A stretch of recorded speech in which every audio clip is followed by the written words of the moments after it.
Baik, terima kasih atas presentasi dari Agung Gangga. Saya akan melanjutkan. Ya, selanjutnya ada maksud dari pendirian Serikat Pekerja. Jadi di dalam maksud pendirian Serikat Pekerja itu meliputi untuk melindungi dan membela hak kepentingan pekerja, di mana pekerja juga memiliki hak untuk dilindungi dan membela ketika pekerja tersebut mendapatkan intimidasi ataupun hal-hal yang dapat mengganggu kenyamanan pekerja dalam melakukan pekerjaan. Selanjutnya ada memperbaiki kondisi dan syarat-syarat kerja melalui perjanjian kerja bersama dengan manajemen. Jadi ketika sudah mendapatkan perjanjian dengan manajemen, ketika ingin memperbaiki, serikat pekerja bisa menaungi hal tersebut. Selanjutnya ada mengupayakan agar manajemen mendengarkan dan mempertimbangkan suara atau pendapat serikat pekerja sebelum membuat keputusan. Jadi dalam suatu organisasi perusahaan banyak elemen yang terlibat, salah satunya ya serikat pekerja. Jadi agar koordinasi dalam suatu organisasi bisa terjalan dengan baik. Selanjutnya ada peran dan fungsi serikat pekerja.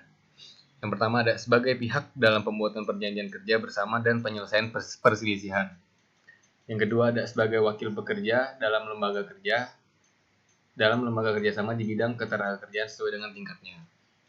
Yang ketiga, ada sebagai sarana menciptakan hubungan industrial yang harmonis, dinamis, dan berkeadilan sesuai dengan peraturan perundang-undangan yang berlaku, di mana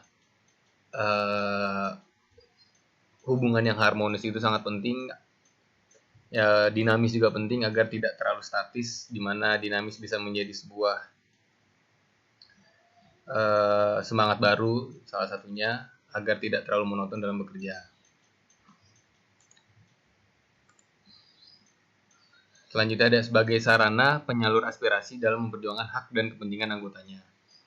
Dan yang terakhir ada sebagai perencana, pelaksana, dan bertanggung jawab pemogokan pekerja sesuai dengan peraturan perundang-undangan yang berlaku. Setelah itu ada hak dari serikat pekerja. Yang pertama ada membuat perjanjian kerja bersama dengan pengusaha, mewakili pekerja dalam menyelesaikan perselisihan industrial. Jadi serikat pekerja ini mewakili pekerja dalam membuat perjanjian gitu dengan pengusaha ataupun manajemen. Yang kedua ada mewakili pekerja dalam lembaga ketenagakerjaan. Yang ketiga ada membentuk lembaga atau melakukan kegiatan yang berkaitan dengan usaha peningkatan kesejahteraan. Yang keempat ada melakukan kegiatan lainnya di bidang ketenagakerjaan yang tidak bertentangan dengan peraturan. Yang terakhir ada kewajiban, di mana yang pertama ada melindungi dan membela anggota dari pelanggaran hak-hak dan memperjuangkan kepentingannya. Yang kedua, memperjuangkan peningkatan kesejahteraan anggota dan keluarganya. Dan yang terakhir ada mempertanggungjawabkan kegiatan organisasi kepada anggotanya sesuai dengan anggaran dasar dan anggaran rumah tangga. Jadi kesimpulannya saya rasa serikat pekerja ini merupakan suatu organisasi ataupun suatu tempat atau wadah bagi para pekerja untuk memperjuangkan hak dan kewajibannya, agar untuk menyampaikan pendapat seperti contohnya ataupun komplain atas ataupun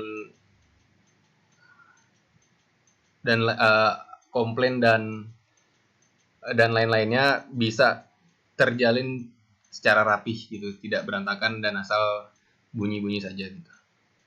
Mungkin sekian presentasi dari saya dan Agung Gangga atas waktunya. Terima kasih. Jika memang ada pertanyaan ataupun komentar yang ingin disampaikan, kami persilakan.